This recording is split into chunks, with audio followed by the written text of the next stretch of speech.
Y ahora sí. Bien, buenas noches, bienvenidos otra vez a Hablemos de Historia Bicentenario.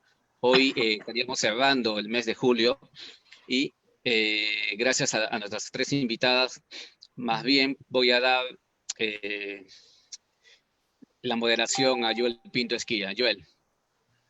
Bien, gracias Daniel. Muy buenas tardes, muy buenas noches, seguramente para los demás presentes. En esta ocasión tenemos justamente el honor de presentar la mesa denominada Afrodescendientes, Mujeres e Independencia en América Latina. En esta ocasión justamente contamos con la doctora Beatriz Bragoni, la doctora Christine Hunefeld y la magíster Maribel Arlucea Barrantes. Bien, en todo caso, ahora corresponde presentar justamente algunos datos más importantes de cada una de las presentes, ¿no?, que tenemos en esta ocasión. A ver, empezaré. Beatriz Bragoni es doctora en Historia por la Universidad de Buenos Aires, profesora titular regular en la Facultad de Derecho de la Universidad Nacional de Cuyo, investigadora principal del CONICET y académica correspondiente de la Academia Nacional de la Historia. Realizó estudios postdoctorales en Ciencias Sociales de París. Ha sido profesora invitada de varias universidades europeas y latinoamericanas. Ha publicado artículos en revistas especializadas y capítulos de libros editados en Argentina, Chile, Francia, España, México, Perú, Colombia y Brasil. Es autora, entre otros libros, de Los hijos de la revolución, familia, negocios y poder en Mendoza en el siglo XIX, 1999, por el que recibió el premio Academia Nacional de la Historia. Obra edita 1999-2002. Y el premio Ensayo Juan Draghi Lucero, ¿no?, Taurus, Diario 1, 1999. San Martín, de soldado del rey a héroe de la nación, 2010. José Miguel Carrera, un revolucionario chileno en el Río de la Plata, ¿no?, Edasa, 2012. Ha editado Microanálisis, Ensayos de Historiografía Argentina, 2004. De la colonia a la república, rebeliones insurgentes y cultura política en América del Sur, 2009. Coordinado junto a Sara Marta, Un nuevo orden político, provincias y Estado Nacional, 1852-1880, en colaboración con Eduardo Míguez, 2010. Y el Sistema Federal Argentino, Debates y Coyunturas, 1860-1900, EDASA, 2015, en colaboración con Paula Alonso. Lleva a cabo una activa participación en medios de comunicación masiva sobre temáticas relativas a su especialidad y es directora del Instituto de Ciencias Humanas, Sociales y Ambientales del Centro Científico y Tecnológico CONICET Mendoza. Bien, continuemos. Maribel Arrelucea, historiadora y docente de la Universidad de Lima y la Pontificia Universidad Católica del Perú, investigadora especializada en la esclavitud en Lima. Ha publicado artículos en diversas revistas nacionales y extranjeras. Ha colaborado en proyectos editoriales como el Dictionary of Caribbean and Afro-Latin American Biography from Oxford University. Bueno, me perdono porque mi inglés no es tan bueno. Bueno, seguimos. 2016. Ha publicado en coautoría con Jesús Cosamalo, precisamente, La presencia afrodescendiente en el Perú, siglos XVI-XX, ¿no? Lima, Ministerio de Cultura, 2015, en línea.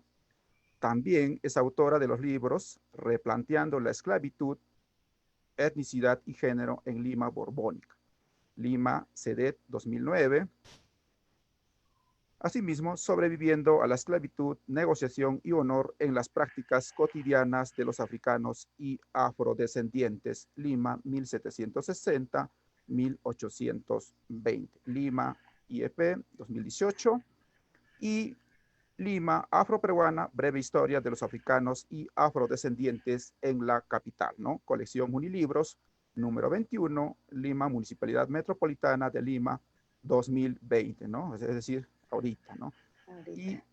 Claro, bien, y finalmente, no por menos importante, tenemos justamente a la doctora Christine Hunefeld, bueno, tiene estudios en antropología por San Marcos en el año 1977, asimismo antropología social en Cambridge, 1979-80, doctorado en la Universidad de Bonn, ¿no? 1982, etnología, historia, profesora en el Departamento de Economía, U, 1984-1990, desde 1990 en la Universidad de California, San Diego, Departamento de Historia, ¿no? Las dos últimas publicaciones en el año 2018, bueno, igual debo disculparme, mi inglés no es bueno, Crafting Borders in the Andes, Fiscal, Capitalism and the Dismantling of Citizenship. Bien, creo que ya la dinámica está dada por Daniel, ¿no? Tienen un tiempo de 15 minutos cada una de las presentes y por supuesto después 5 minutos y al final la ronda de preguntas. Bien, entonces en esta ocasión los micrófonos, profesora Maribel, es suyo. Adelante. Bueno, preparé un texto pequeñito para hablar acerca... ¿Puedo mover el documento? Creo que Daniel, no. Daniel. Sí, quisiera pasarlo. Claro, lo que pasa es que tú lo podías, si tú lo hubieras subido de tu computadora, sí lo puedes, pero Ya, si quieres yo acá lo paso. tú eres el... Sí, sí, te voy a agradecer. Ya, Sí, no hay ningún problema, yo lo te paso. agradezco. O sea, podemos pasar. Esa es solo la carátula, digamos. Sí, ya lo Bueno, pasé. sí, muchas gracias. Yo quería hacer un poquito una reflexión en torno a dos puntos principales, ya que tenemos poco tiempo. Centrarme uno en el tránsito de la sociedad colonial a la republicana y segundo, ver la participación en esta coyuntura de la independencia, ¿no? Y creo que para el caso del Perú debería incluirse las guerras civiles porque forman en realidad una larga coyuntura de guerras y es un solo contexto en realidad, ¿no? Y dentro de esto, ¿cómo afectó a las personas esclavizadas y a las mujeres en particular, ¿no? ¿Qué tanto se sabe hasta el momento y qué nos falta, ¿no? Claro, podríamos decir nos falta todo, ¿no? Pero marcar tal vez algunos puntos que nos pueda ayudar, sobre todo teniendo en cuenta que varios de los que nos escuchan son estudiantes y ojalá pues puedan inspirarse, ¿no? Y decir, bueno, aquí hay un punto que no se ha hecho y que se necesita, ¿no? Podemos pasar la diapo. Entonces, más allá o sea, lo que yo quisiera hablar es más como una reflexión, ¿no? Acerca de esto y de la historiografía que ya ha dado, pues, como un puntal acá, ¿no? En torno al primer punto, que es el tránsito de la sociedad colonial a republicana, hay ahora una bibliografía, ¿no? Que ha ahondado un poco en cómo se dan estos mecanismos de tránsito de las sociedades de castas basadas en las llamadas diferencias, ¿no? Naturales, vistas como naturales, más la esclavitud, hacia las sociedades liberales basadas más bien en la igualdad política y civil, ¿no? Pero lo que no termina de cuajar acá es, bueno, si es que pasamos de sociedades de castas a sociedades liberales, que tiene que ver la esclavitud y por qué persiste, ¿no? Y por qué hasta el siglo XIX, hasta justo el último minuto del siglo XIX, todavía hay esclavitud en América Latina, ¿no? Hay que entender también que esta esclavitud es una institución que está regulada al detalle, con obligaciones y derechos entre el propietario y la persona esclavizada, ¿no? Lo cual creaba un pacto, ¿no? Podemos pasar, por favor.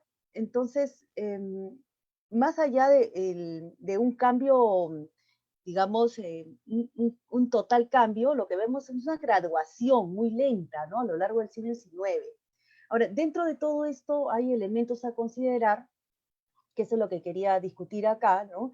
Que uno tiene que ver con las opciones o las tácticas ejercidas por los africanos y afrodescendientes en toda América Latina, ¿no? Y que ha sido trabajado muy bien por historiadores e historiadoras, ¿no?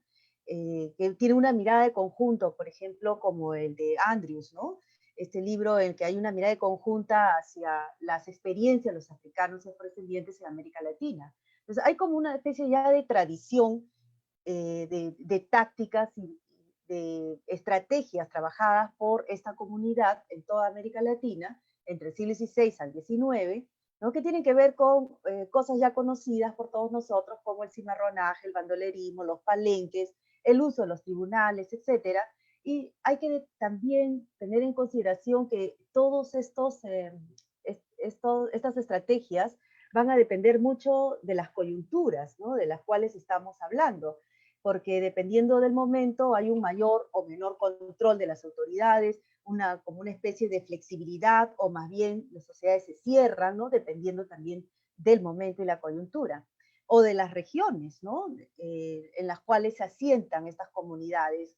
Hablamos de ciudades, de medios rurales, ¿no? Pero también de centro y periferia, lo que entendemos por centro y periferia. Es una cosa es la corte, las capitales, ¿no? Y las provincias más alejadas. Pero también de los modelos esclavistas, ¿no? Hablamos del modelo de plantación, de los jornaleros urbanos, etcétera, que merecen también tomarle atención, ¿no? O la composición demográfica, ¿no? Los grupos étnicos africanos como un colectivo mayoritario, o más bien como pocos individuos que se ven obligados a insertarse en las sociedades, ¿no? Y también las posibilidades de articulación a través de redes familiares, las redes económicas, los oficios, etcétera, ¿no? Entonces creo que hay que colocar, ¿no? Este tema de la transición hacia las sociedades liberales, teniendo en cuenta todo esto, ¿no? Estas tradiciones en América Latina. ¿Podemos continuar, por favor? Entonces, ese es un primer punto, ¿no? Y otro punto que también me parece importante, y lo he puesto acá con dos películas, porque creo que en el imaginario colectivo que manejamos todos y todas, ¿no? Las películas nos brindan unas como héroes, ¿no? Como arquetipos. La película Raíces, por ejemplo, ya que nos muestra pues al rebelde permanente, ¿no? Es Kunta Kinte, ¿no? Y creo que también la historiografía ya pues ha ahondado bastante en el cimarronaje, el bandolerismo, los palenques, como forma de protesta antiesclavista, pero hemos como dejado de lado un poco, yo no diría totalmente, pero sí se ha explorado formas cotidianas como la negociación. Pero sí, yo lo que siento es que los ojos se nos van más bien hacia las formas de protesta, estas directas, ¿no? Hay como una especie de culto, incluso en algunos espacios, hacia la búsqueda del cimarrón, el bandolero, el jefe de palenque, ¿no? El jefe de una revuelta, de un tumulto, ¿no? Por un lado estamos dejando pues también de ver a la gente que en la vida cotidiana establece otro tipo de negociaciones, otro tipo de respuestas ante la esclavitud, ¿no?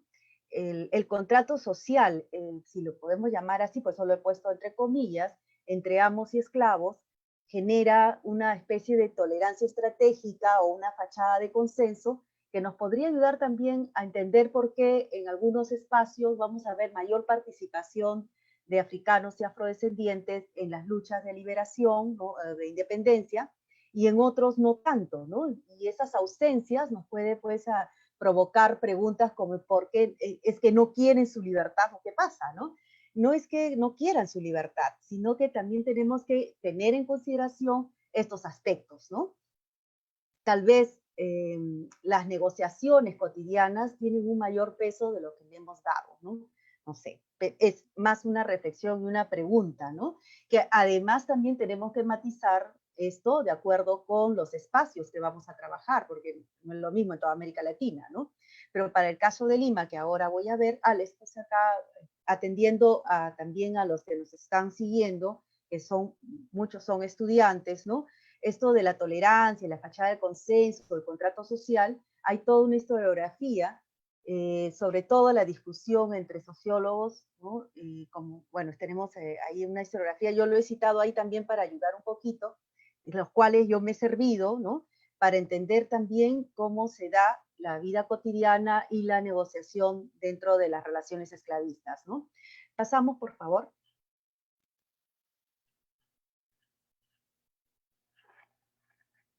Daniel, ¿podrías pasar la diapo? Gracias. Entonces, no son pues panoramas distintos de acuerdo con la región, ¿no? Voy a hablar un poquito del caso que conozco un poco más, ¿no? Que es el caso de la costa central peruana y Lima. por lo que pude investigar, estamos hablando de una sociedad de antiguo régimen sin espacios diferenciados, en el cual hay un intenso contacto entre ciudad y zonas rurales, ¿no? Con pequeña y mediana propiedad, con una esclavitud relativa y mezclada con otras modalidades laborales, ¿no? Y uno de los que destaca bastante, por ejemplo, es el sistema jornal, ¿no? Que Christine Hunefeld conoce muy bien y es más, es una de las que empezó justamente a trabajar este tema, ¿no? Y que me sirvió de inspiración, dicho sea de paso, ¿no? Y que brinda pues un contacto cara a cara, ¿no? Con complejas relaciones afectivas y sexuales interétnicas también, ¿no? Además con instituciones que otorgaban derechos y a fines del siglo XVIII un incremento de libres y esclavizados con cierto poder adquisitivo, además de prestigio adquirido en las cofradías, los gremios y las milicias, ¿no? Tal como se puede ver también ya en otras investigaciones, ¿no? Entonces, en un sistema como este, ¿no? ¿Qué tanto la población africana y afrodescendiente esclavizada se puede plantear con mucho entusiasmo pelear por la libertad, ¿no? Pasamos la diapositiva, por favor.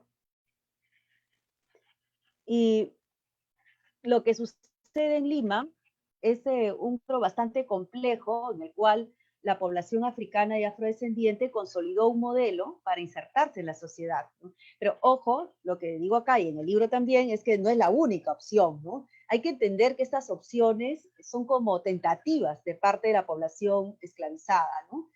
Dependiendo del momento, de la coyuntura y de las posibilidades también, las redes y otras cosas más, pues se puede optar por una de estas, ¿no? Dentro del marco establecido o cimarronaje.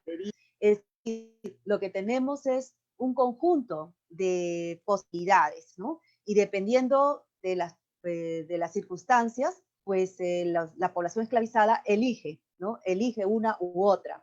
Lo que encontré en Lima es que estamos hablando de la comunidad de africanos y afrodescendientes que están profundamente fragmentados, además, ¿no? A fines del siglo XVIII, y con una fuerte inclinación hacia la movilidad, ¿no? Entonces podemos ver aquí, hay como ejes, ¿no? Ir moviéndose poco a poco, ojo, puede ser en una generación, ¿no? O en la siguiente todavía, ¿no? Por ejemplo, hay categorías que colocan a los individuos en posiciones inferiores, ¿no? Como ser bozal, ser negro, esclavo, sin identidad, pertenecer a los sectores populares, pertenecer a oficios que tienen que ver con la chacra, doméstico, o también no tener redes, ¿no? Eso también los colocaba en una situación de vulnerabilidad. Entonces, a lo largo del tiempo, los africanos descendientes aprendieron que debían ir revertiendo, ¿no? Cambiando esas circunstancias, esas categorías que los colocaban como en un estado inferior, ¿no? Entonces, las mismas personas o en la siguiente generación iban subiendo, iban cambiando, ¿no? Por ejemplo, de bozal, ir cambiando poco a poco a través de los matrimonios, de los hijos, hacia ser los criollos, ¿no? Sabiendo que un criollo tiene mejores condiciones o se puede mover gracias a las redes, ¿no? De otra manera. Por otro lado, negro hacia otras denominaciones de castas que tenían mayor prestigio, ¿no? Como por ejemplo hacia pardo, mulato, cuarterón, quinterón, y eso se va a notar también en las cofradías, ¿no? Como lo vio Christine Hunefeld en un trabajito, uno de sus primeros artículos, ¿no? Acerca de cómo la cofradía también demuestra estas capacidades de negociación, ¿no? A través de las castas, ¿no? No es lo mismo ser parte de una cofradía de negros que de una cofradía de mulatos o de pardos, ¿no? Entonces, ir ganando prestigio y honor también a partir de esto, ¿no? O también pasar de esclavo a libre, que es una condición legal, ¿no? En lo cual pues vamos a ver ese esfuerzo compartido, a veces no es solo individual, es también compartido, es un esfuerzo colectivo de la familia, que a veces no está en el documento, ¿no? Uno ve la Carta de Libertad que una persona compra su libertad, ¿no? Y detrás de eso no sabemos todo el esfuerzo que pudo haber, ¿no? Pero en otra documentación sí lo podemos ver, ¿no? Por ejemplo, en las quejas en el Tribunal Eclesiástico. Ahí uno puede revisar y descubrir de pronto qué es por ejemplo, ¿no? Casos como el de mujeres que están criando cerdos y luego los venden y el producto del dinero lo guardan para luego ir amortizando su precio, o sea, de ellas, de sus hijos, del esposo, etcétera, ¿no? Entonces, es muy importante también pasar a la categoría, la condición de libre, ¿no? Ahora, no significa que todas las familias podían pasar de esclavos a libres, porque lo que vamos a ver también es que dentro de una familia tenemos personas esclavizadas y libres, ¿no? En cuanto al oficio también, ¿no? Desde un bozal sin especialidad hacia la especialización, marcaba un estatus, marcaba un prestigio y también, por supuesto, capacidad de consumo y de ahorro, ¿no? También en torno a quién es el propietario, ¿no?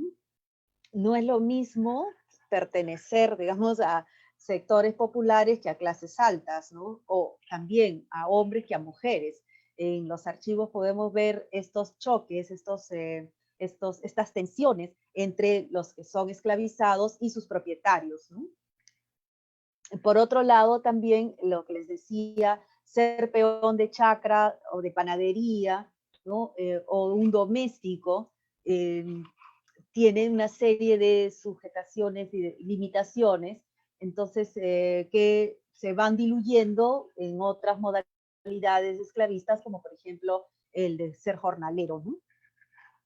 Y aunque aquí, por ejemplo, también podemos ver algunas sutilezas, por ejemplo, esclavizados que prefieren ser domésticos y no jornaleros, ¿no? Porque también ser jornalero implica la posibilidad de dar el jornal a los 15 días o al mes, pero si no se llegaba a juntar el dinero establecido, pues podría haber problemas, ¿no? De hecho, porque, por ejemplo, uno de los castigos era mandarlos a la panadería, ¿no? Por no pagar, ¿no? Mientras que en otros oficios sí hay la posibilidad de trabajar y ahorrar lo suficiente para pagar el jornal y también pagarse los gastos diarios, ¿no? Pero de todas maneras el sistema del jornal abre posibilidades, abre espacios de libertad, ¿no? Y por último, el Estado civil también es muy importante, ¿no? Y al parecer todo parece indicar que los esclavizados en Lima manejaron muy bien ese espacio, ¿no?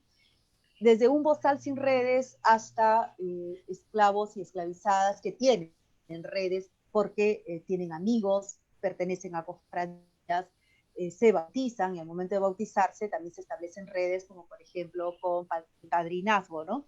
O tener hijos legítimos dentro de un matrimonio legítimo. Todo eso va creando redes, ¿no? Y respaldo en el momento que se necesite, ¿no? Entonces, todo esto crea también una movilidad y, por un lado, sí, redes, pero por el otro lado también fragmentaciones, ¿no? No podemos idealizar también la comunidad de africanos y afrodescendientes donde, o sea, verlos a todos como iguales, todos solidarios, todos luchando juntos por la libertad, ¿no? Sino también aquí no solamente hay negociaciones con los propietarios y los patrones, también hay negociaciones con los vecinos, con el barrio, con las cofradías, ¿no?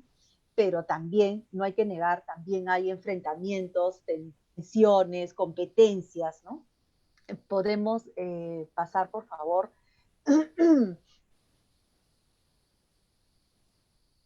Entonces, es un panorama bastante complejo, ¿no?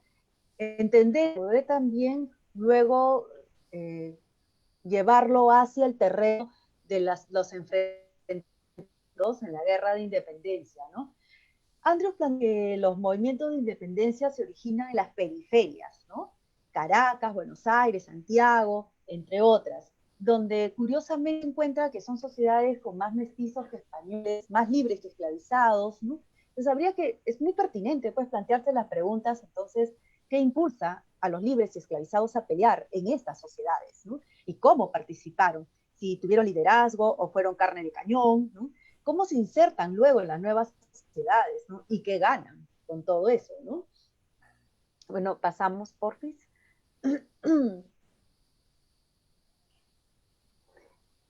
En el lado realista, lo primero que tenemos ahora bastante claro es que los africanos y afrodescendientes participan en ambos bandos, ¿no?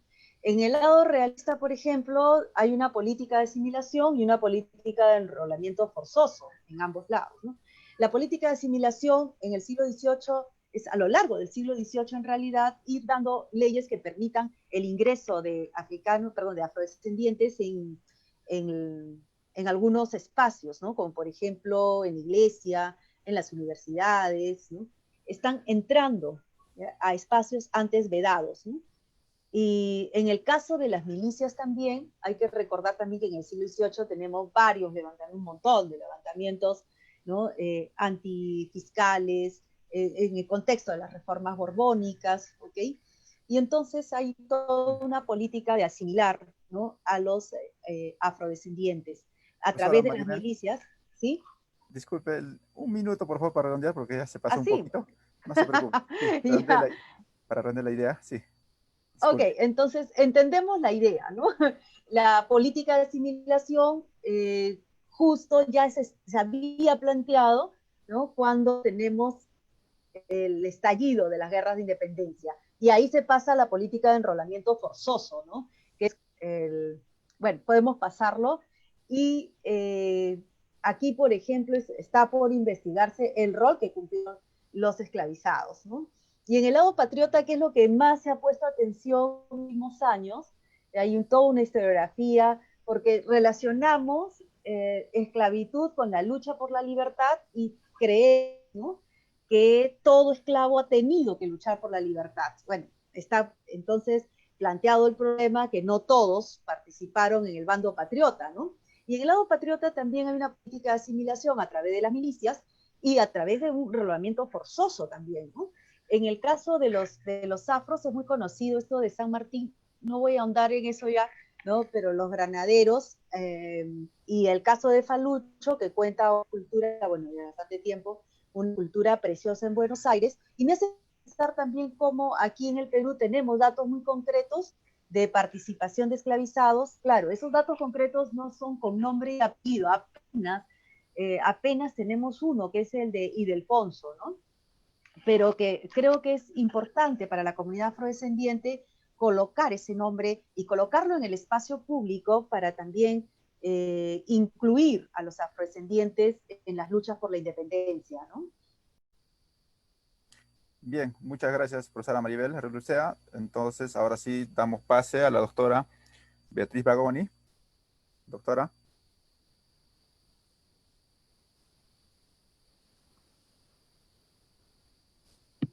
Doctora Beatriz Bragoni. Sí. ¿Ahí me escuchan? Ahora sí, adelante. Perfecto, porque es bueno. Bueno, buenas noches y aquí es de noche. Yo vivo en Mendoza, en la Argentina, y ya es de noche, así que bueno, buenas noches a todos y muchísimas gracias, Daniel, por esta invitación a esta conversación sobre temas bueno, que nos han entusiasmado y sobre lo que cada vez conocemos más, como recién Maribel estaba exponiendo. El tema que es muy sugestivo, por lo pronto, que tiene que ver con los afrodescendientes y las mujeres en el proceso de la independencia, ¿no? Y esto evidentemente pone, digamos, se hace eco, esta temática, de un tema que cada vez ha ganado más vigor en la agenda académica de no solamente América Latina, ¿no es cierto?, sino también de otros centros académicos internacionales, que tiene que ver con buena parte de la incidencia de los estudios subalternos, ¿no es cierto?, y de darle voz a los que las narrativas clásicas o las narrativas historiográficas del siglo XIX, como también del XX, habían dejado con menos voces. Esas narrativas de las nuevas naciones, justamente al priorizar la política, la nación, el Estado, había dejado de tener en cuenta protagonismos políticos menos estridentes, pero no menos importantes, como es el tema de los afrodescendientes y también el tema de las mujeres. Con esto quiero decir que los estudios han crecido en varias direcciones. Esto pasa prácticamente en toda América Latina, ¿no es cierto? Y que han dependido de desarrollos historiográficos ubicados en un clima y un repertorio de problemáticas comunes, ¿no?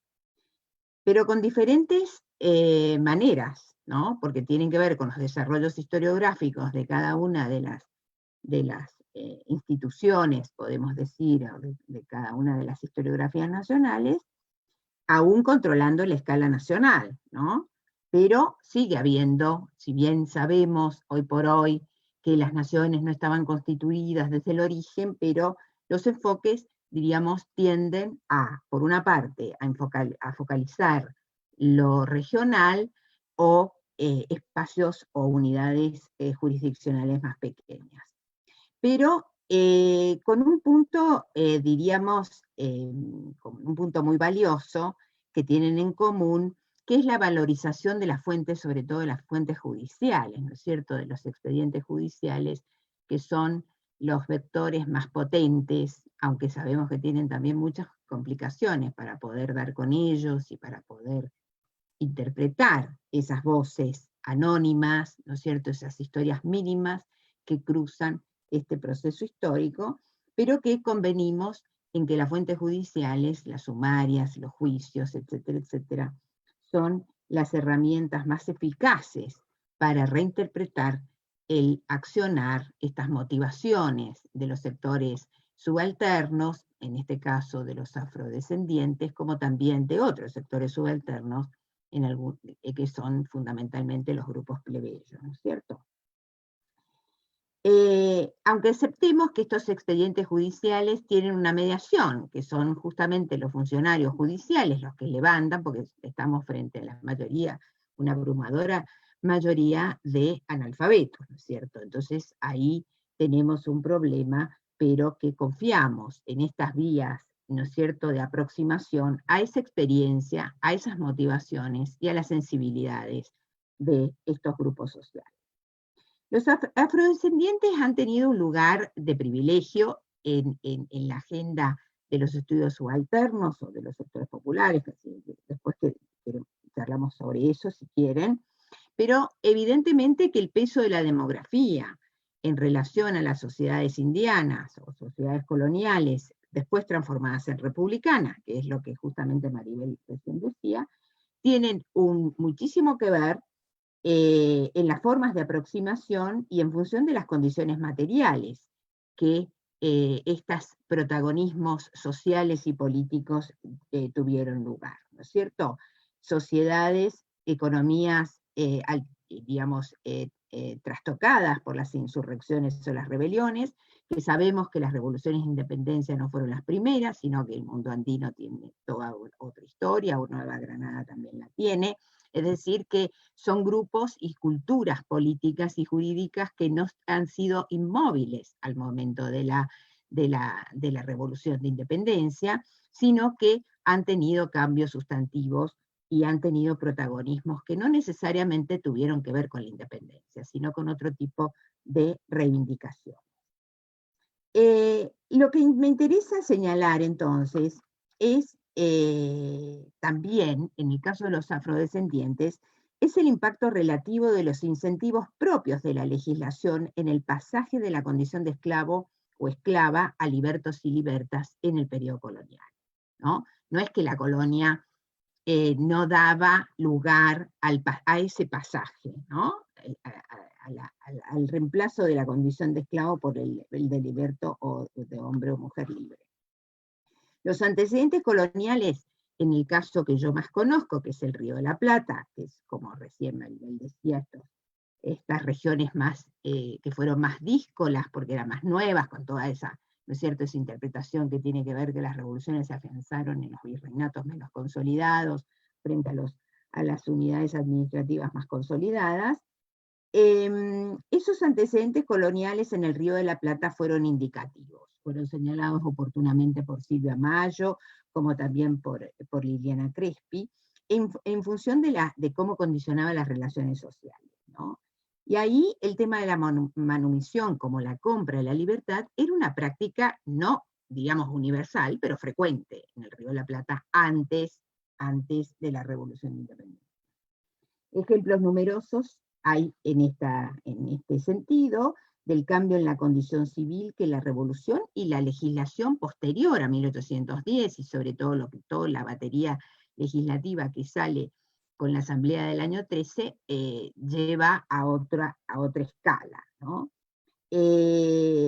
La revolución, ¿por qué? Porque acrecientan varios temas, que después me voy a tener en ellos, frente a las exigencias de la guerra, la politización, y también hay que tener en cuenta de la condena, diríamos, en la matriz ilustrada de la condena de la esclavitud, y los límites o restricciones al comercio de esclavos que se aplican en Buenos Aires, aunque sabemos que el comercio siguió vigente porque Río de Janeiro se convirtió, diríamos, en una plaza importante de ese comercio, ¿no? Pero la decisión en la capital, en la vieja capital virreinal, es una decisión temprana, ligada también a la agenda de estos liberales, ¿no? de ese primer liberalismo que también es transatlántico, porque tenemos que tener en cuenta que hay toda una discusión ahí adentro que gravita en algunos casos en la Constitución de Cádiz, independientemente que en el Río de la Plata la Constitución de Cádiz no se aplicó. Pero es interesante contrastar, diríamos, estas medidas o estos incentivos legales si se compara con los de América del Norte, ¿no? Con las colonias transformadas en la flamante, ¿no es cierto?, República Norteamericana, porque allí la independencia mantiene como posición prácticamente inalterable frente a los esclavos y también a los indígenas no sometidos, ¿no? Cosa que en las independencias de la América Española, diríamos, todo el proceso regeneracionista y de reivindicación, no práctica, pero sí en la retórica de los sectores patriotas sobre esa, diríamos, genealogía americana, es mucho más, es muy verificable, ¿no? El ejemplo que generalmente usan los rioplatenses es el de Belgrano, ¿no es cierto?, cuando quiere organizar una monarquía incaica. El tema de lo que me interesa acá señalar es que también es un punto importante que recién Maribel también hacía referencia a ella, la libertad. Está claro, ¿no? Ese pasaje de esclavo a hombre libre o a mujer libre, pero que se convierte también en un indicador de estratificación social al interior del universo de los afro, en este caso rioplatenses, ¿no?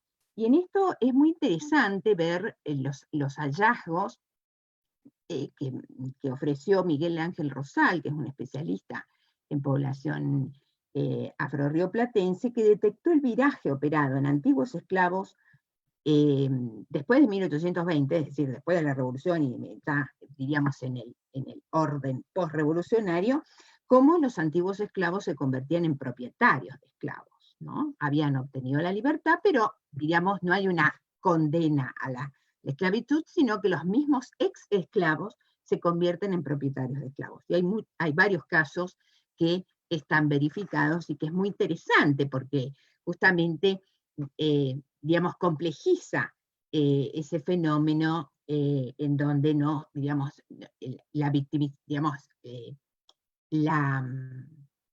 el carácter subalterno se convierte al mismo tiempo lo replica o lo reproduce independientemente de las personas, ¿no?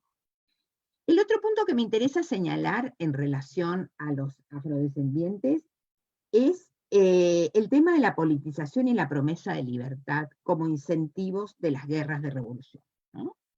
Esto me parece importante porque de esto hemos aprendido mucho en estos últimos, diríamos, desde el bicentenario de 1810 que venimos trabajando, y muchos antes de los bicentenarios, ¿no es cierto?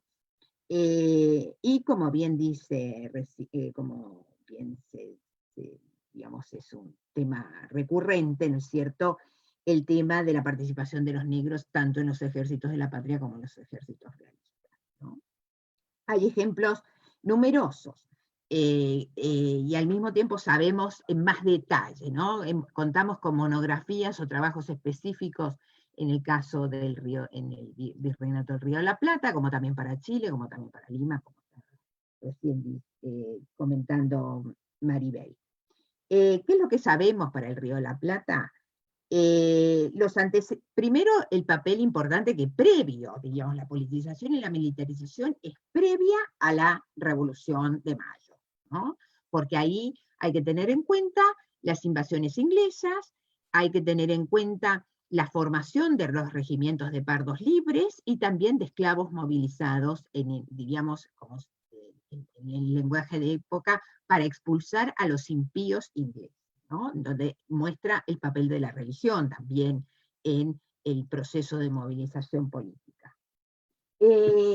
También sabemos aspectos de la cosmovisión política de los negros en 1812, acá, donde yo vivo en Mendoza, que es un fenómeno muy importante porque hay un intento de rebelión de esclavos que justamente es desbaratada, pero lo interesante es cómo está organizada la red conspirativa y cuáles son los argumentos que usan al momento de justificar el levantamiento. En los argumentos aparece que saben positivamente qué pasaba en Haití, que saben positivamente qué ha pasado en Oruro, saben positivamente lo que ha pasado en Lima, y saben también que hay un nuevo gobierno en Buenos Aires, diríamos, y aparte Mendoza no tenía prensa, convengamos, ¿no?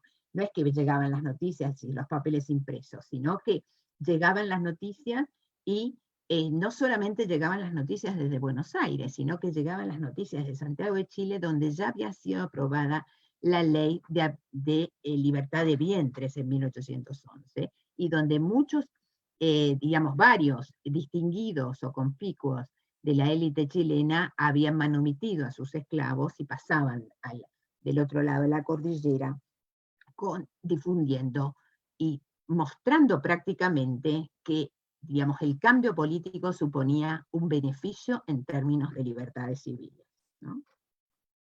Pero también sabemos que los negros de Montevideo se mantuvieron fieles al Consejo de Regencia, podemos decir, y a las autoridades españolas hasta 1814. Esto nos marca entonces que hay diferencialidades, no es que los negros por la libertad todos se plegaron al movimiento revolucionario. También lo que me interesa señalar es que también sabemos mucho más de los regimientos de negros formados en Chile, ¿no? Con Contreras Cruces está avanzando mucho en ese sentido, y es muy valioso lo que está sacando a la luz, porque viene diríamos, a corregir una imagen que prevalecía sobre la participación popular en Chile, como que era todo producto de clientela, ¿no? Todo producto del patricio que moviliza coactivamente a los sectores bajos, cuando en realidad lo que Contreras Cruces está demostrando es que hay capacidad, lo que están demostrando otros, ¿no? Que no son tan solo manipulados o producto de la coacción, esa movilización política, sino que también tiene que ver con lo que las élites necesitan para afianzar la legitimidad revolucionaria y para hacer la guerra, que es lo que tenían frente a sí mismos. Acá hay una cuestión que es muy importante, y recién Maribel, bueno, justamente hablando de Lima lo mostraba, que es la participación de los negros tanto en los ejércitos del rey como en los ejércitos patriotas. Esto pasa también con los indígenas y los mestizos, ¿no? El caso chileno demuestra positivamente en el sur, sobre todo en la Guerra del Sur, el papel de las parcialidades indias a favor del pendón real, es decir, que no todos los subalternos estaban a favor de la libertad y menos de la independencia.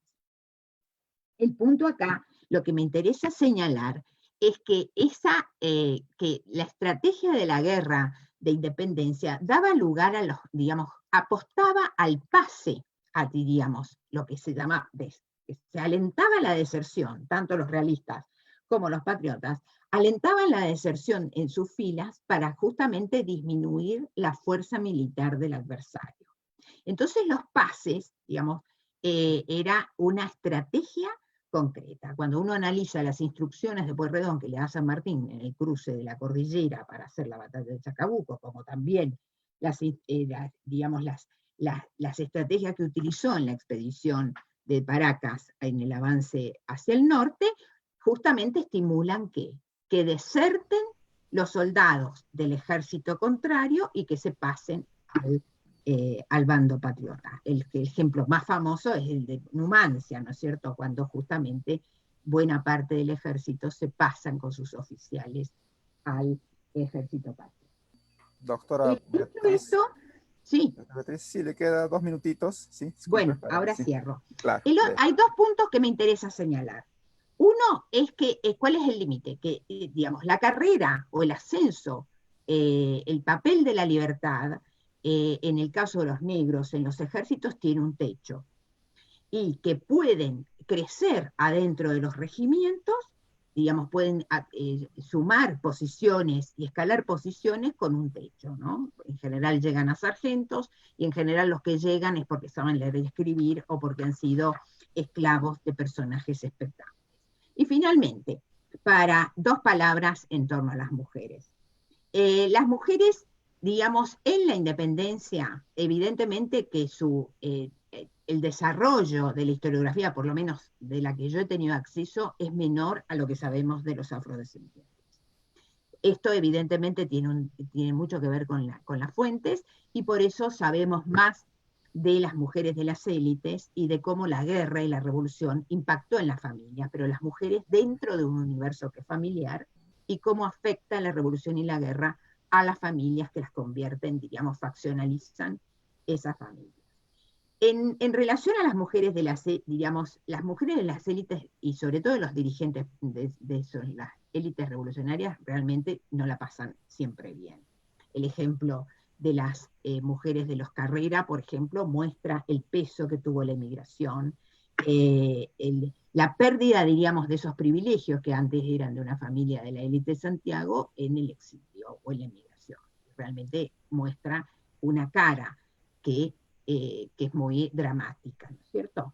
Por otra parte, otras mujeres de las élites tienen otro tipo de roles, y los sectores, diríamos, las mujeres de los sectores bajos o de los sectores intermedios urbanos, en la mayoría de los casos, cuando los maridos, los padres o los hermanos son reclutados para los ejércitos, ellas pasan a ser, como se diría ahora, jefas de hogar, ¿no? Entonces ahí la vida también les cambia a esas mujeres, y en esos cambios intervienen también, tienen una capacidad de agencia importante, porque suplican que en lugar de 3 hijos, que no les lleven los 3 hijos, que no vayan a la leva forzosa a 3, sino que sacrifica uno para que 2 se queden con la familia, por sus labores agrícolas, ganaderas, lo que sea. Y la otra cuestión importante es que salen digamos, cuando tienen una pérdida, cuando mueren sus familiares varones en la guerra, gestionan su propia pensión. Y en el caso de las mujeres negras, también acá se han visto casos que compran ellas mismas la libertad de sus propios hijos, ¿no? Entonces, el tema es que la revolución, y con esto termino, y la guerra, mueve la cotidianeidad de las familias, y que las mujeres no quedan de ninguna manera ajenas a esa, digamos, a esa transformación, a lo que Jorge Myers llama la revolución de las costumbres. Mueve todo, y algunas pierden desde sus afectos hasta sus propios bienes, y en algunos casos la vida. Gracias. muchas gracias, doctora Beatriz Bragoni. Bien, entonces ahora sí damos el permiso a la doctora Christine Hünefeld para sus 15 minutos. Doctora. Muchas gracias por la invitación y la posibilidad de conversar con colegas tan simpáticos e interesantes. Yo quiero simplemente ahondar un poco en lo que Maribel me anunció. Y para comenzar, les quiero mostrar el libro al cual ella se refirió, Paying the Price of Freedom, que tiene una versión mínima en castellano publicada por el Instituto de Estudios Peruanos, que se llama Las Manuelos, que es un invento de familia, siguiendo los lineamientos de Beatriz. Porque en contraste a Estados Unidos, para América Latina en general y para Lima en particular, no contamos con diarios escritos por esclavos y afrodescendientes. Entonces, la única forma de representar a la familia, ¿no?, como un aspecto vivencial de los fines de la época colonial y comienzos de la vida republicana, era inventar una historia sacada de varios casos aislados y conjugarlos, ¿no? Ahora, las fuentes más importantes que yo he utilizado son los juicios a nivel de cabildo y audiencia de Lima, ¿no?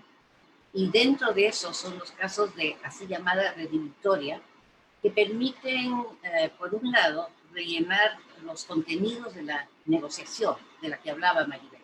¿Cuáles eran los contenidos? Ese fue el objetivo de la investigación.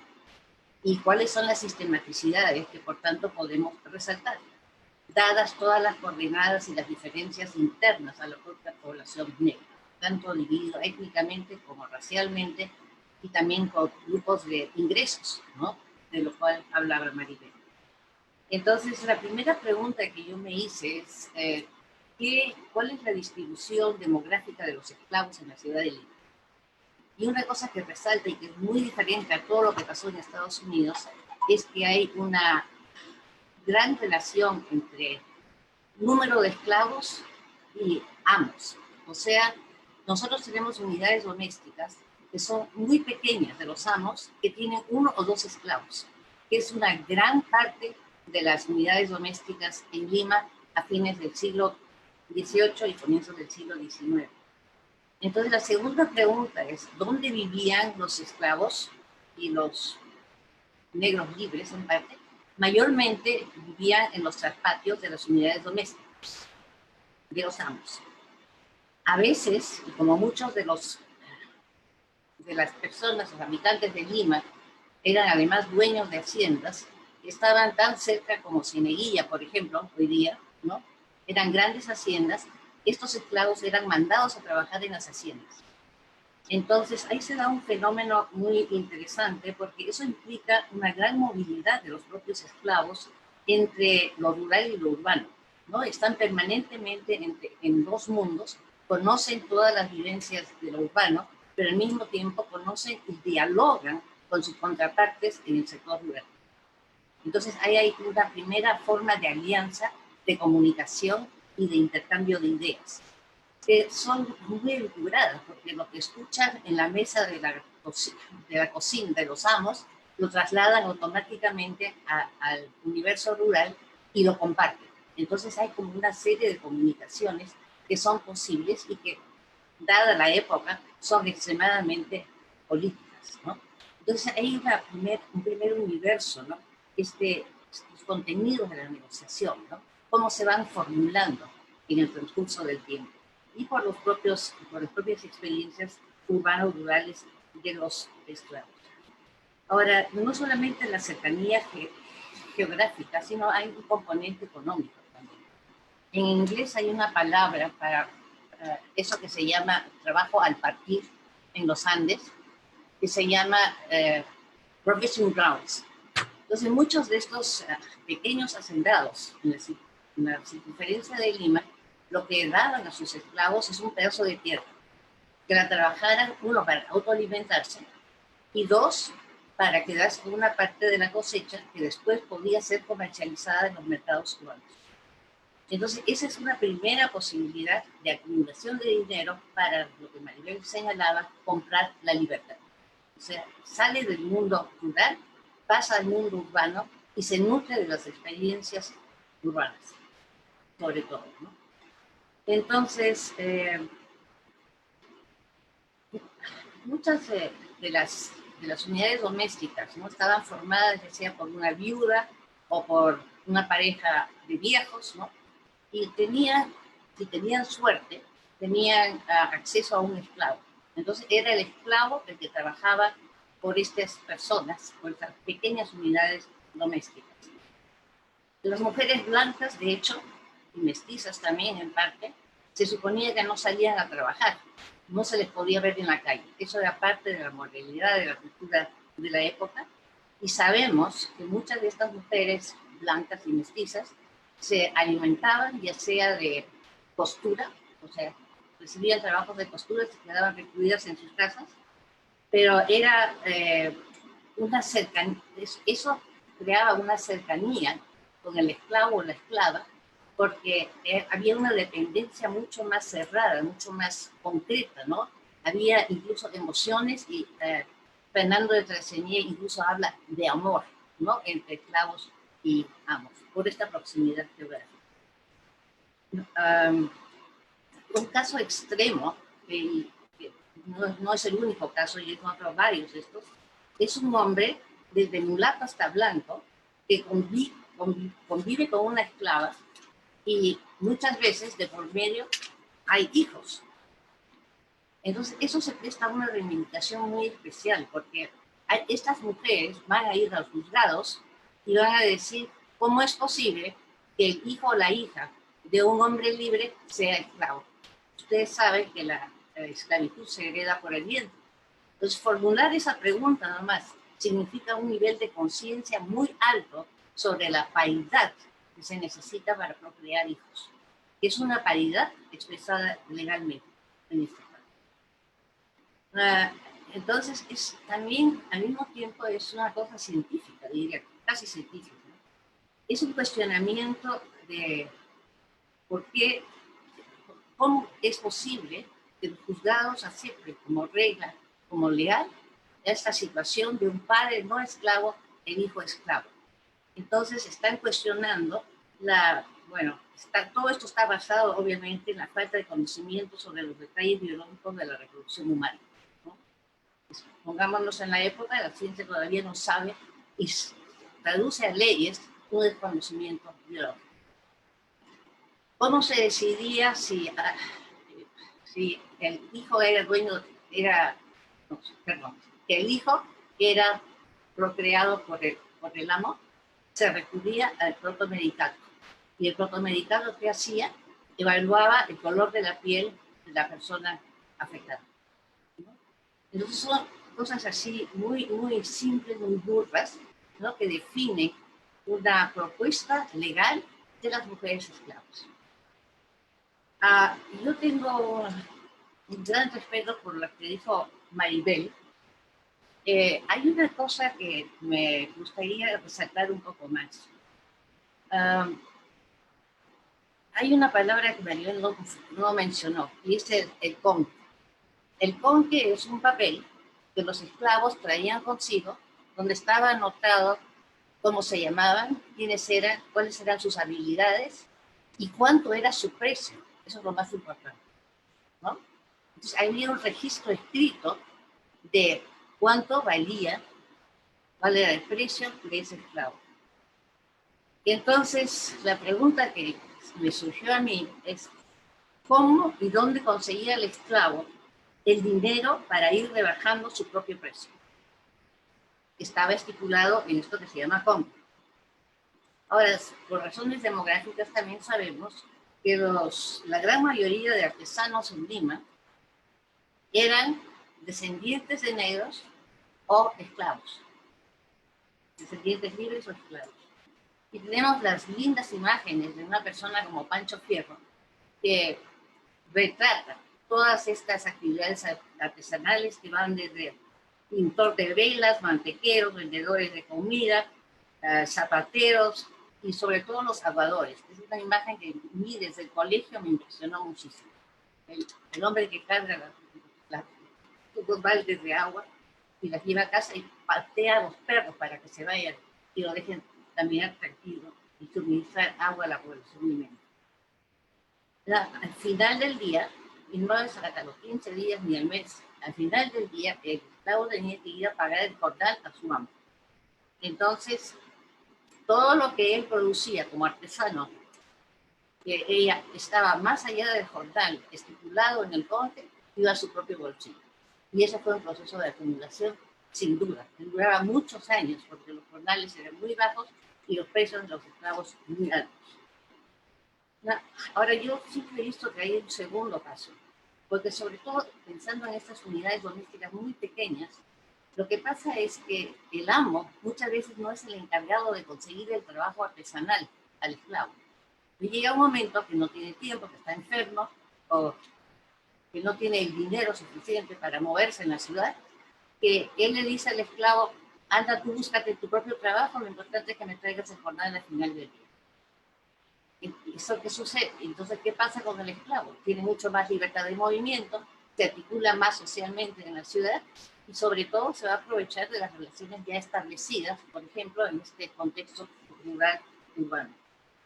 Ahora, el proceso de acumulación es, como mencioné, muy largo, pero al final de ese proceso, yo lo he visto varias veces repetido, el propio esclavo termina saliéndose de la casa del amo y forma su propia familia fuera del control del amo absolutamente, con tal de que le siga entregando el jornal diario.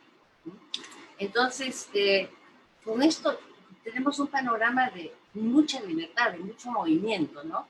Y ese yo creo que es el relleno de la negociación, que se traduce en los hechos y en las actitudes de los propios esclavos. Y finalmente, cuando ya tiene la plata suficiente, saca su conque y le dice, caballeros, aquí está mi precio, tú estás obligado a darme la libertad ahora. Y ese es parte del marco jurídico, ¿no?, que se está manejando en ese momento. Y detrás de eso yo diría que está en la propia iglesia. Uno, porque quería acabar con la ilegitimidad y el amancebamiento, como lo llamaban. Entonces obligaba a los propios amos a que su esclavo pudiera casarse y eventualmente vivir fuera del control emocional, económico, social del amo. Ahora, para resumir esto, yo creo que efectivamente hay varias vías de salida de la esclavitud, ¿no?, donde el jornal, a mi parecer, es el más importante. Pero yo diría que son las haciendas, es decir, este arreglo al partir, es el trabajo artesanal y el jornal, y son ciertamente, como Beatriz y Maribel lo han mencionado, en la participación en las milicias primero, ¿no?, organizado por el gobierno virreinal, y después bajo las órdenes de José de San Martín desde el Río de la Plata y desde Caracas con Simón Bolívar. Andrews, a propósito, menciona que ambos ejércitos estaban formados en 2/3 partes por negros y sus descendientes. Y hay un dato sumamente interesante también, porque esa promesa de la libertad, después de haber luchado 5 o 6 años al lado de los patriotas, en realidad nunca se materializó, porque de los 2000 y pico de soldados que salieron con San Martín del Río de la Plata, solamente regresaron unos 300 a sus lugares de origen. Algunos que se quedaron en otros lugares, ¿no?, por toda la trayectoria pasando por Chile hasta el Perú, pero es definitivamente una parte muy pequeña que al final de la lucha por la independencia logró regresar a su lugar de origen, y ciertamente lugar de origen entre comillas, porque el lugar de origen real hubiera sido el África probablemente. Lo que también es importante es la cosa de las cofradías, ¿no?, con toda la movilidad social. Y ahí el trabajo importante es el de Fred Bauser, porque él señala que a principios de la colonia, sobre todo las poblaciones africanas, se agrupaban por grupos étnicos de origen en el África. Pero eso cambia, y eso es un cambio muy importante, porque al final del siglo XVIII vemos las cofradías básicamente conformadas por gente que es artesana, gente que es libre, y por el otro lado quedan marginados los que siguen esclavizados. Y ahí también entra la figura esta que mencionaba Beatriz, ¿no?, que que había esclavos que tenían esclavos, ¿no? O sea, hay una uniformización en términos de clases sociales más que de grupos étnicos hacia finales del periodo colonial. Y ciertamente, para redondear el asunto del bandolerismo, el cimarronaje, ¿no?, todas estas cosas son también formas de fuga y de evasión de la esclavitud. Y en contraste a lo que pasa en Estados Unidos hasta el día de hoy, el gobierno peruano en el 2009, en el gobierno de Alan García, pidió disculpas a la población negra y sus descendientes por el abuso, la expulsión y discriminación desde la época colonial hasta el presente. Hubo toda una agrupación donde participó el jefe del movimiento negro en el Perú, que estaba muy molesto conmigo porque yo no repunté lo suficientemente drástica la situación de los esclavos en el pasado, mientras él estaba coleccionando todos los artefactos de tortura utilizados en las plantaciones. Ahí termino. Gracias.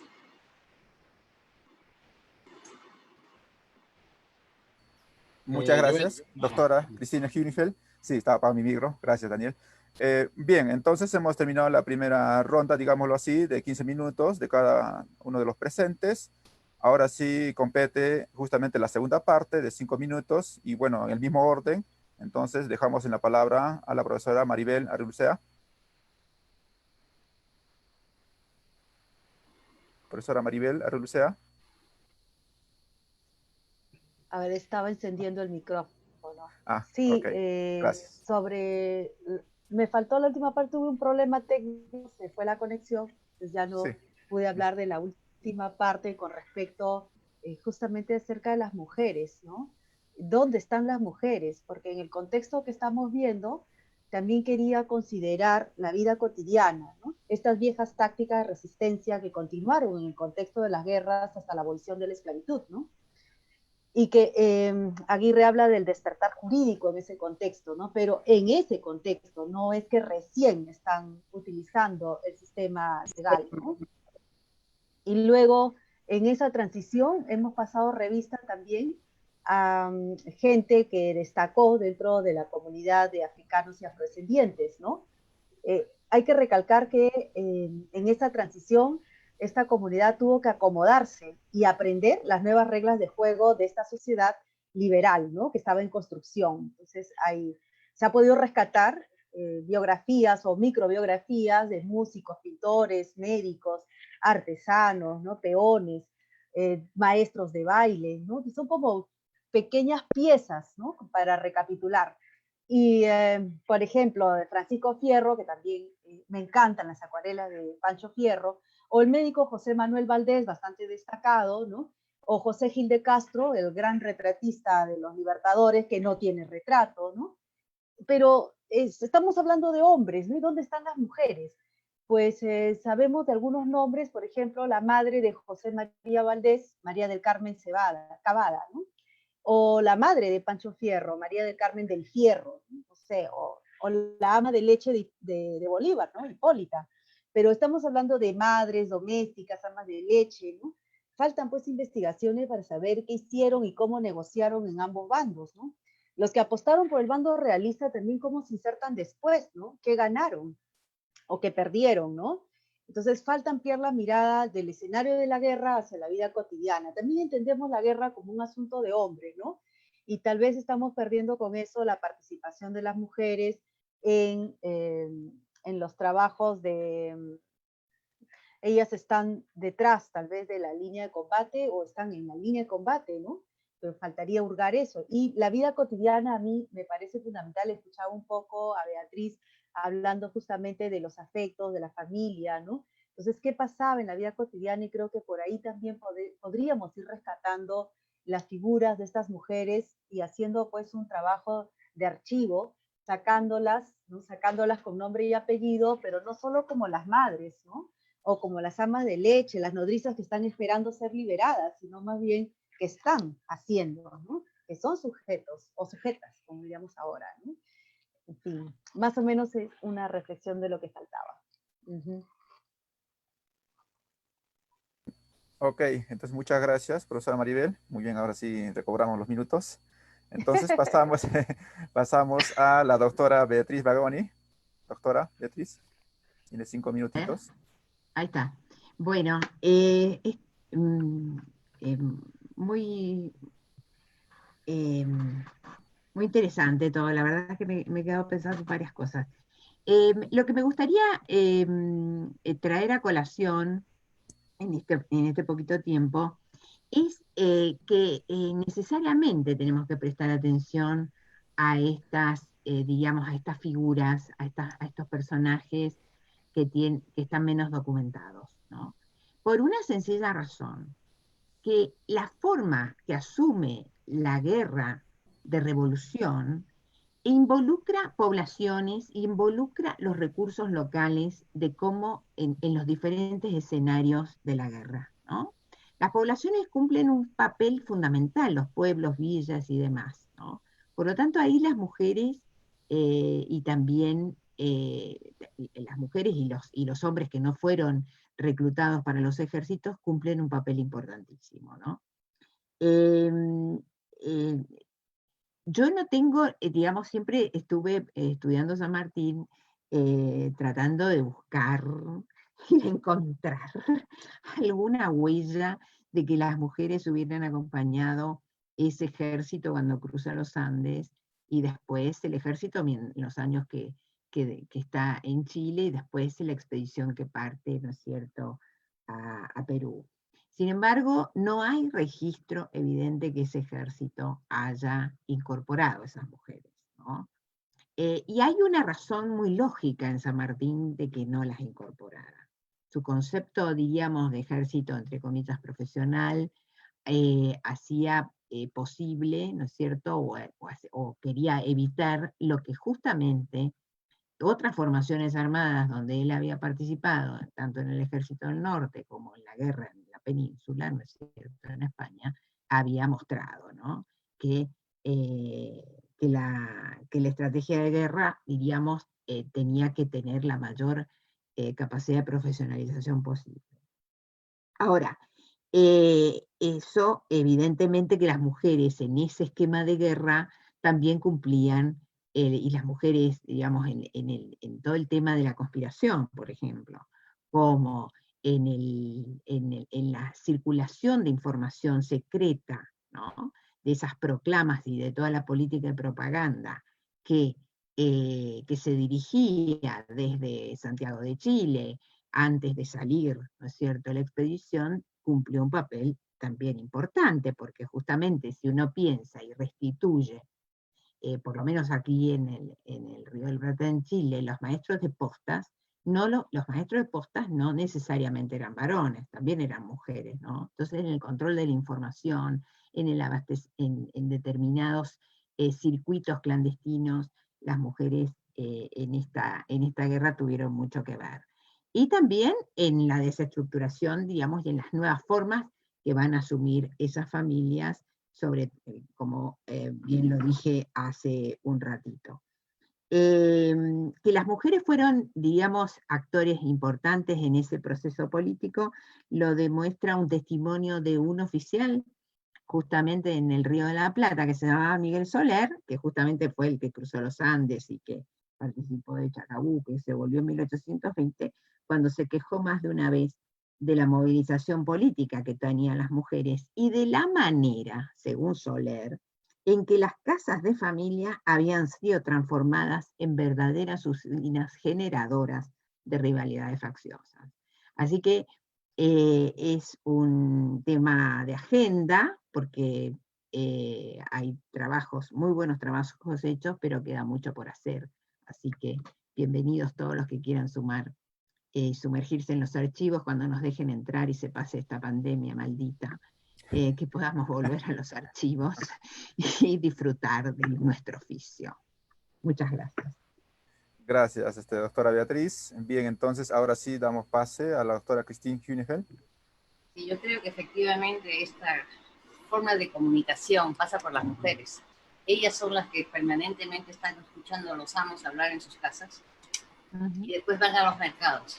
Y después imagínense todo lo que pasa en los mercados. No solamente se entera la casera, sino también el casero de lo que está pasando, ¿no?, en el mundo y en su propia vida. O sea, esta situación de las haciendas que les comentaba, ¿no?, es la misma cosa. Yo creo que ahí las llamadas tertulias de esclavos, si las podemos llamar así, sería una forma viable de sintetizar esta forma de transmisión, ¿no?, en un mundo, como señalaba Beatriz, ¿no?, donde los periódicos circulan mal, bien y nunca, ¿no?, y donde una gran cantidad de personas no saben ni leer, ¿no? Entonces, eso es muy importante.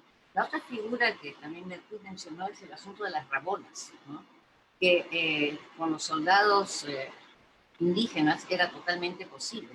Y parte del ejército, tanto de San Martín como de Bolívar, eran de indígenas también. O sea, a mí no me extrañaría en absoluto, ¿no?, que eso se haya hecho extensible a la participación negra en los ejércitos, tanto emancipadores como de los propios virreyes, ¿no?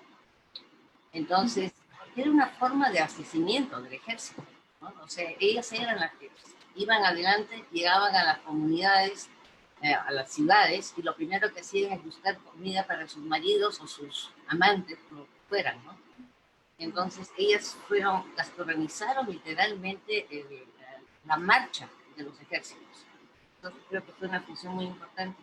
Y donde yo también he encontrado muchas mujeres porque es como reinas de cofradías, que iba tan lejos como que la propia ama, la señora de la casa, le prestaba sus joyas y su ropa para que hiciera las procesiones, ¿no? O sea, hay esa idea de comunicación entre pequeñas unidades domésticas y la esclava o el esclavo, ¿no? Que se siente mucho más cercano. Yo creo que es una entrada muy importante para entender las relaciones raciales en la sociedad, pero también entender la vitalidad de lo que mencionábamos como contenidos de la negociación, ¿no? Todo eso yo creo que es parte de ese universo muy especial mucho sea del Perú, ¿no? Probablemente La Plata también, porque también tenía una gran población. Creo que en algún momento a fines del 18, el 25% de la población de Buenos Aires era negra, libre o esclava, ¿no? O sea, estamos hablando de demografías importantes, ¿no? Que hay que tener en consideración. Así que, bueno, yo creo que esas son las tres cosas más importantes, ¿no? La participación femenina desde la perspectiva de afrodescendientes, que lo cumplieron, ¿no? Y creo que incluso el propio Andrews tiene una mención sobre el tema, ¿no? En la participación de los ejércitos, de los suministros para los soldados. Ok, muchas gracias, doctora Christine Finfeld. Entonces, ahora sí, Daniel, damos paso a la sección de preguntas. Ok, gracias Joel, gracias a Beatriz, a Maribel y también a Cristín por estar el día de hoy aquí en Hablemos de Historia Bicentenario. La primera pregunta está señalada para Maribel. Dice, después de la etapa de la independencia, hubieron revueltas de afrodescendientes al conocer que la esclavitud no había sido abolida, pues esto se mantuvo al inicio de la República. ¿Qué tan importante fueron estas revueltas? Y si no las hubo, ¿será porque no existió una ideología que los haya unido? Esa sería una primera pregunta. Después para Cristín. Esto de liberarse de la esclavitud pagando su propio precio de algunos afrodescendientes, ¿es algo propio del siglo XVIII y XIX o siempre fue así? Una pregunta para las tres, también aquí. Cuando se habla de la participación de las mujeres en la lucha por la independencia, siempre se nos viene a la memoria a las vagonas indígenas, más o menos lo que ha venido Cristín señalando en la parte final. La pregunta es, ¿hubo algo parecido en cuanto a las mujeres afrodescendientes o es propio de la cultura andina? Esas son preguntas del Zoom, preguntas de Facebook. A ver, Moisés en Facebook nos pregunta, bueno, acá hablamos en general, la pregunta va para las tres. ¿Hubo alguna gran rebelión de esclavos en el virreinato peruano debido a la explotación y maltrato por parte de los hacendados españoles? Y eso también lo podríamos llevar para el caso del Río de la Plata. Y finalmente, ¿cómo era el proceso de generación del conque? Nos preguntan por acá también. Esas serían las preguntas hasta este momento. Si comenzamos por el mismo con Maribel, después seguimos con Beatriz y cerramos con Cristín. Maribel. Sí, creo que hay dos preguntas que se pueden fusionar en una sola, ¿no? Las revueltas de esclavos fueron todo el tiempo. Lo que pasa es que hay como ciclos, ¿no? Ciclos en los cuales las personas esclavizadas prefieren utilizar determinada estrategia, no necesariamente las revueltas, pero sí las hay, primero en todo este ciclo de esclavitud y después post-esclavitud también, porque el tránsito hacia la mano de obra libre y asalariada es muy compleja en el país, en todas partes de América Latina, ¿no? Porque en el caso ya específico de las haciendas costeñas, vamos a ver una seria resistencia a pagar trabajo en dinero, ¿no? Más bien era a través de formas antiguas, digamos precapitalistas, ¿no? O las parcelas, o adelantos de semillas, etcétera. Esos nombres, ¿no? Yanaconaje, enganche, etcétera. Y entonces genera resistencias cuando se rompe el acuerdo, ¿no?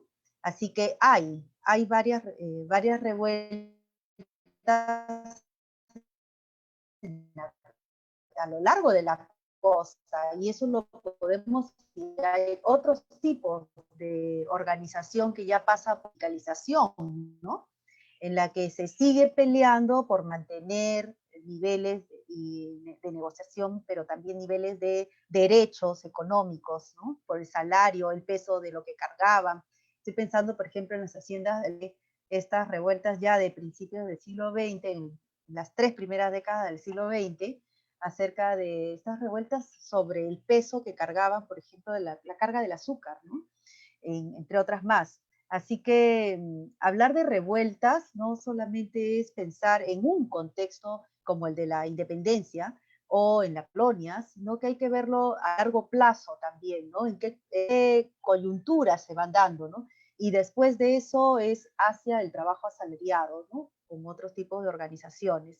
En torno a lo de las rabonas, sí, efectivamente, las mujeres están presentes en estos espacios que han sido masculinizados, ¿no?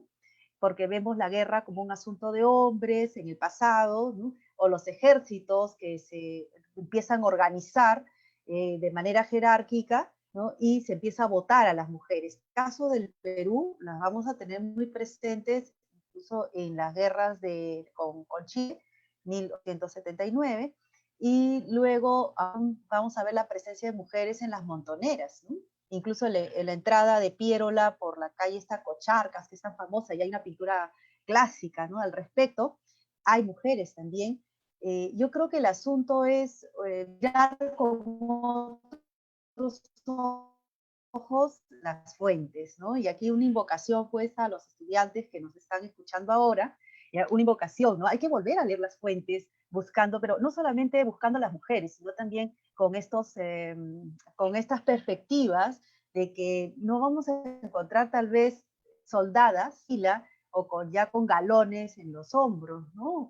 Con medallas, pero saber que están participando de diversas maneras, ¿no? Desde por ejemplo, recabar alimentos, el contacto, el saber las noticias por dónde van los ejércitos, etcétera, ¿no?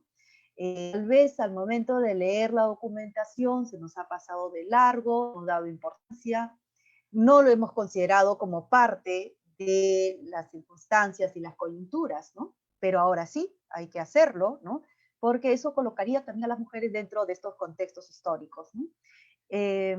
Creo que es muy importante, entonces, volver a leer fuentes, pero con estos criterios, ¿no? De incorporarlas.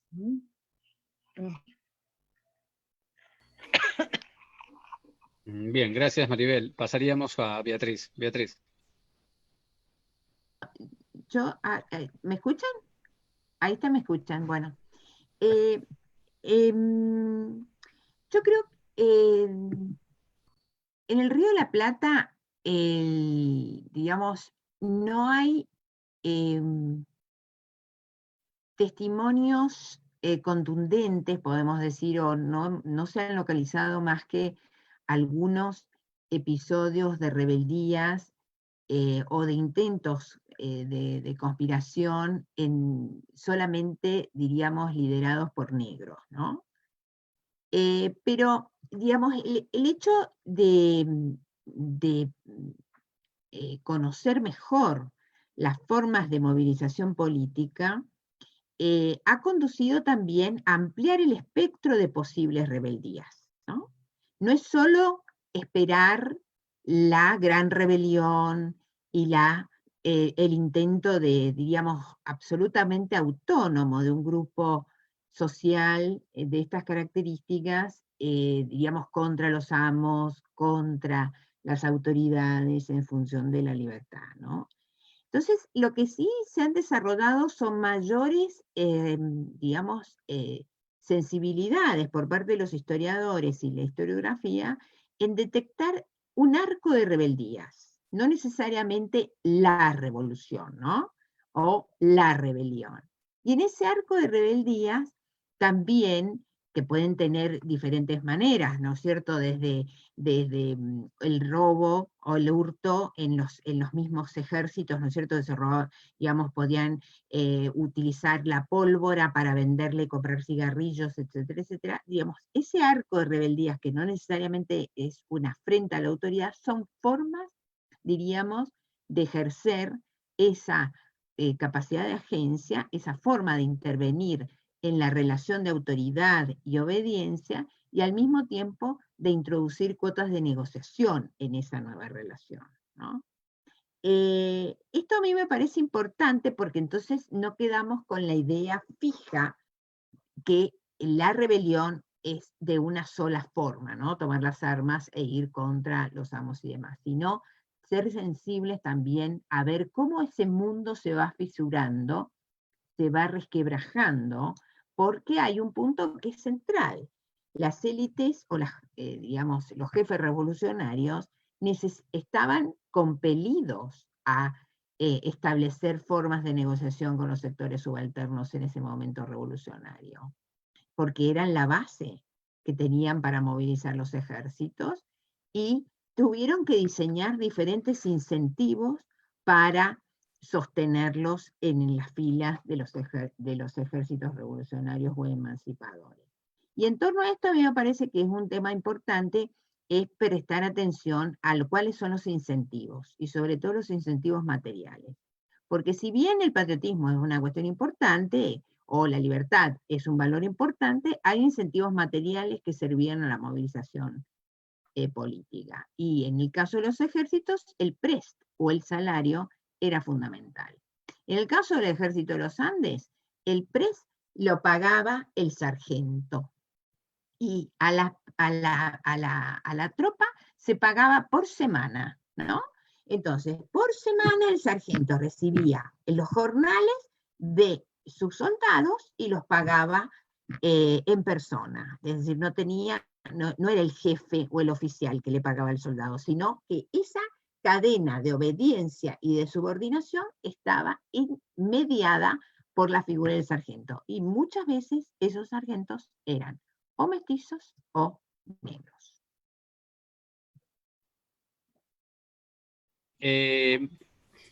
Beatriz, antes de pasarle la posta a Cristín, porque hay una pregunta en Facebook justo para ti, como para que cierres tu participación, y dice, durante la Revolución, en el Río de la Plata obviamente, ¿los esclavos constituyeron batallones segregados o estaban integrados plenamente con mestizos y criollos? Bueno, habían regimientos hubo intentos de hacer regimientos mezclados, diríamos de blancos y negros, y no dieron buenos resultados. Y ese aprendizaje fue capitalizado en el caso del ejército de los Andes, ¿no es cierto?, en donde habían regimientos de negros y regimientos de blancos por separado. San Martín quiso integrarlos, pero esto obtuvo el límite de los mismos amos, y no fue, diríamos, no fue posible según la idea que él tenía. Hay una carta muy famosa que se la manda justamente a Pueyrredón, en donde le dice que él hubiera querido hacerlo, pero que la fuerza que tiene la costumbre de la división de estamentos hace imposible que convivieran blancos y negros dentro de un mismo regimiento. A mí lo que me parece también ahí importante señalar es que los negros que integraron sobre todo los batallones de infantería, que son los que llegan a Chacabuco, y que en parte lo que recién justamente decía Cristín, que muchos no volvieron porque murieron o porque se quedaron en otro lugar, esos negros fueron comprados, digamos, no es ni voluntario ni digamos, y hay una coacción mediada por la negociación con los amos.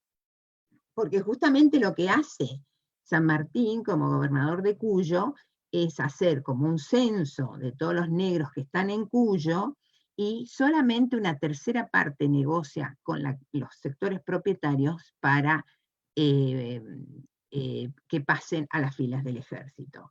Y es allí donde justamente se forma una diputación por cada una de las ciudades, en donde se tasan el precio que tienen esos hombres, esos varones, y según su oficio, el compromiso que asumía el gobierno a pagarlo después, ¿no es cierto?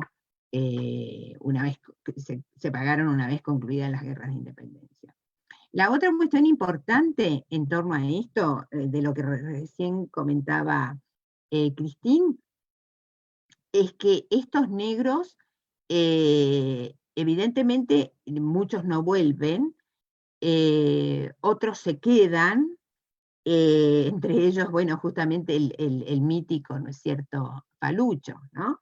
Pero el punto acá, que a mí me parece importante de señalar, es que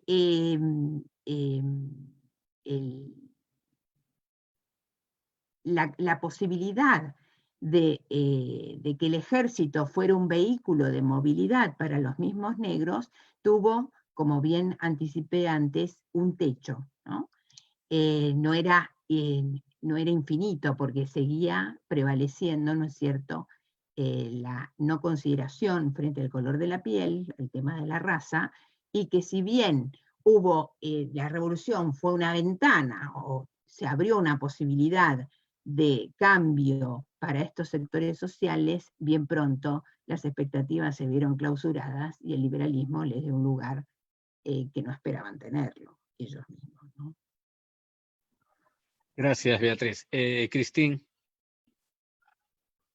Pregunta sobre la ley de vientres. La pregunta es si San Martín, con la ley de vientres, hubo cambios positivos para los esclavos que apoyaron al ejército de los Andes. Yo diría que si hubo alguna ventaja, duró muy poco tiempo, porque en 1825 las leyes cambiaron. Bueno, en términos más generales, lo que a mí me gustaría invocar es una reunión que hubo en 1989, a ver si la fecha les dice algo. 1989 fueron el bicentenario de la Revolución Francesa, que se tradujo a partir de 1791 en la Gran Revolución Haitiana.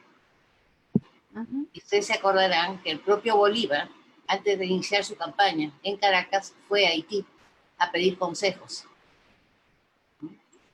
y pedir dinero y armamentos. Entonces, es en ese contexto que él logra reclutar a un montón de afrodescendientes para su empresa independentista, ¿no? Y una de las discusiones más importantes durante este bicentenario en París fue en qué medida las noticias de la Revolución Francesa y de la Revolución en Haití hundieron en toda América Latina. Y he escuchado a varios colegas decir de que era información palpable, que se manejaba y que por tanto la población negra en América Latina sabía que esa era una posibilidad. Y eso queda confirmado además por los temores explícitos de la gente no afrodescendiente de que en algún momento se apareciera un jefe del África y revolucionara a toda la población negra en América Latina, ¿no? Sí, hay muchas expresiones de ese temor, lo cual también creo que es una explicación para delimitar, ¿no?, los espacios de negociación que los estados tenían. O sea, el mismo contexto de información, el mismo contexto de la posibilidad de una revolución de afrodescendientes podía suceder, les daba una cabida mucho más grande para en lo cotidiano efectivamente negociar una situación bastante mejor que cualquier esclavo en las plantaciones, tanto en Estados Unidos como en América Latina, ¿no? Entonces, eso es la composición demográfica por un lado, pero también es el contexto general, ¿no?, y los flujos de información que se van dando, que suceden a través de los comedores, de las plazas, de los mercados, ¿no?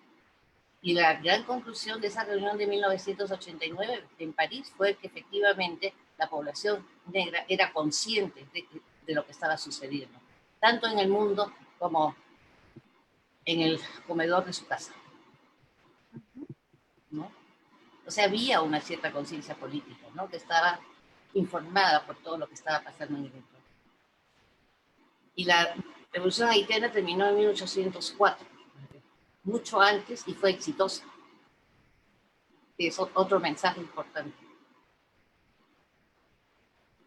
Ok, gracias Cristín. Acá tenemos ya para ir cerrando el día de hoy y agradecerles a ustedes. Tenemos unas cuantas preguntas.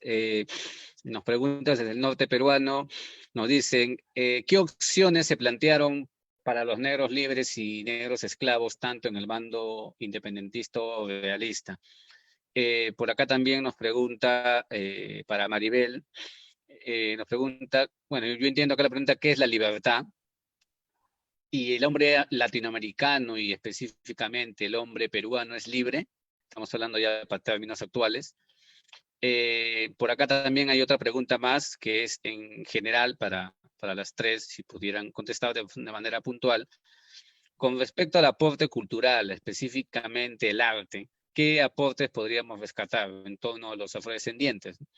Y una última pregunta de parte de Pío Mendoza desde Pasco, a casi 5.000 metros sobre el nivel del mar, porque él siempre lo hace recordar. ¿Hubo alguna diferencia de trato durante la colonia a los diferentes grupos de afrodescendientes? De igual manera, si se puede diferenciar su participación en la guerra de independencia, o todos fueron tratados sin distinción. Con eso estaríamos cerrando. Más bien comenzamos por el mismo orden. Maribel. Opciones para las personas libres, bueno, hay investigaciones, como la misma Cristina Juniper ha hecho, ¿no?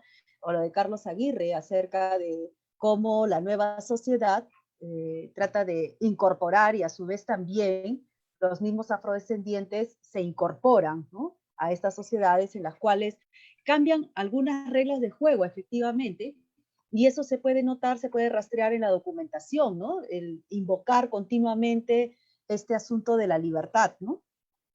En los demandantes. La otra pregunta acerca de la diferencia del trato a los afrodescendientes, por supuesto, es en la primera parte de la exposición, ¿no? Que hice, acerca de si los afrodescendientes tenían, o sea, si hablamos de esclavizados, hay un conjunto de derechos y obligaciones que marcaban todo, pues, a este grupo, ¿no? En sus relaciones cotidianas con amos, con patrones y con todos los demás, ¿no? Y que luego también se replantea en la nueva sociedad republicana, ¿no?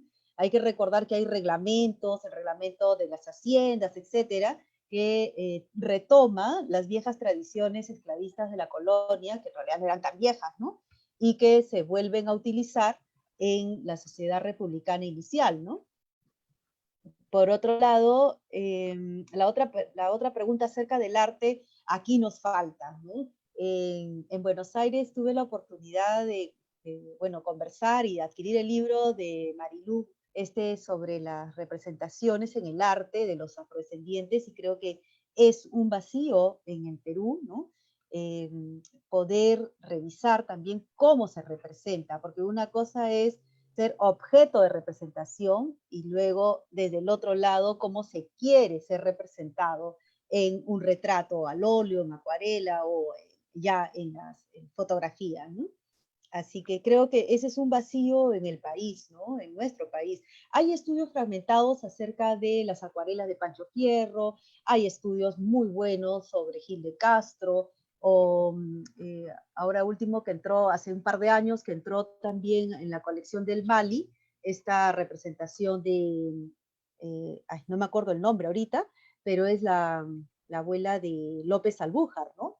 Que tal vez, según Natalia McLuff, es la primera autorrepresentación, el primer retrato de una mujer afrodescendiente, ¿no? Que data de las finales del siglo XIX, ¿no? Pero que nos da pie pues a todo un campo nuevo por explorar aquí en nuestro país, ¿no? En fin, podría seguir hablando, pero mejor no. La última pregunta de qué es la libertad, eso me suena muy filosófico, ¿no? Sí, el hombre latinoamericano y específicamente el hombre peruano, ¿no? En el siglo XXI es realmente libre. Bueno, yo no voy a entrar en esas disquisiciones porque en la actualidad hablamos de una libertad desde términos neoliberales, ¿no? Esta idea del individuo que se hace solo, nos han vendido la idea esta del emprendedor, la emprendedora, porque habría que hablar no solo del hombre, ¿no es cierto? O sea, el hombre latinoamericano, estamos ahí todos y todas, ¿no?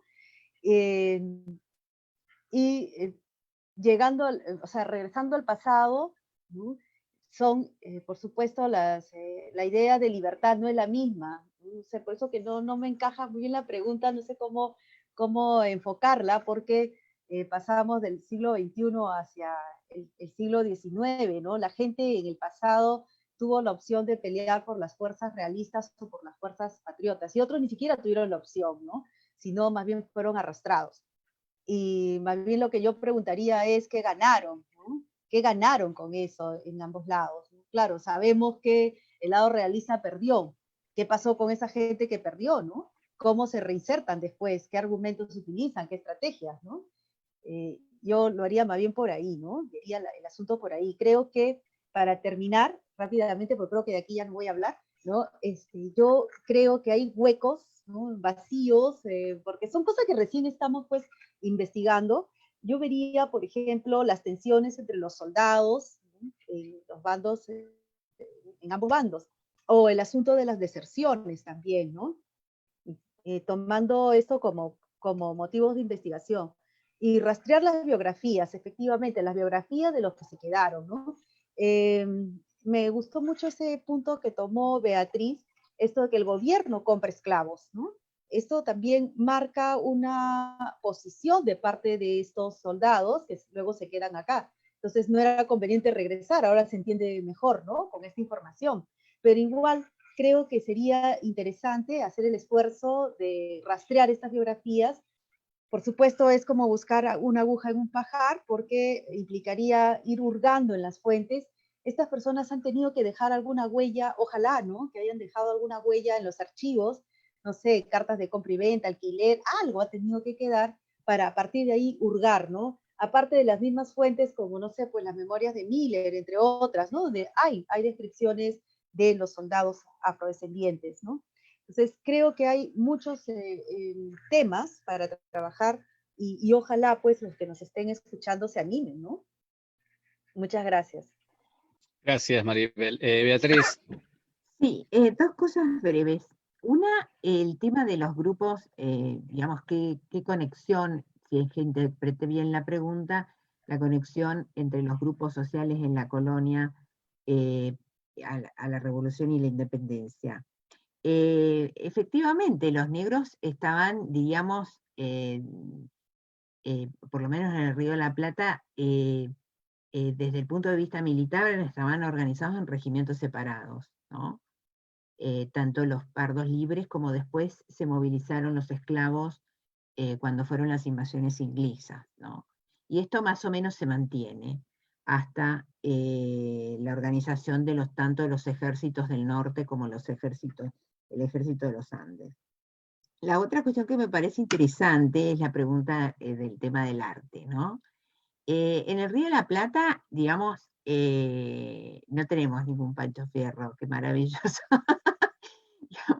Pero sí el papel de los negros con la música, ¿no? Y en los ejércitos, justamente, la preocupación para los ejércitos son los clarines y los negros que tienen que tocar el clarín, y que no solamente tiene que ver con una cuestión marcial, ¿no? De dar el anuncio de para levantarse, etcétera, etcétera, ¿no? Para hacer las rutinas, sino como diversión, como entretenimiento, ¿no?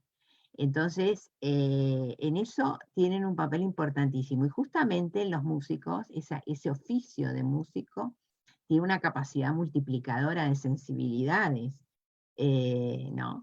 Y en la rebelión de los esclavos de 1812, justamente la cabeza, el cabecilla de la conspiración, era un músico que tocaba el violín, se ganaba, un tipo libre, lo había liberado un cura que se llamaba Fretes de Santiago, y se ganaba la vida como profesor de música de las chicas, diríamos, de las élites, y en las noches, en los fandangos, en las citas callejeras, conspiraba junto con otro músico y un conjunto de zapateros que se armaron intentaron la conspiración en 1812.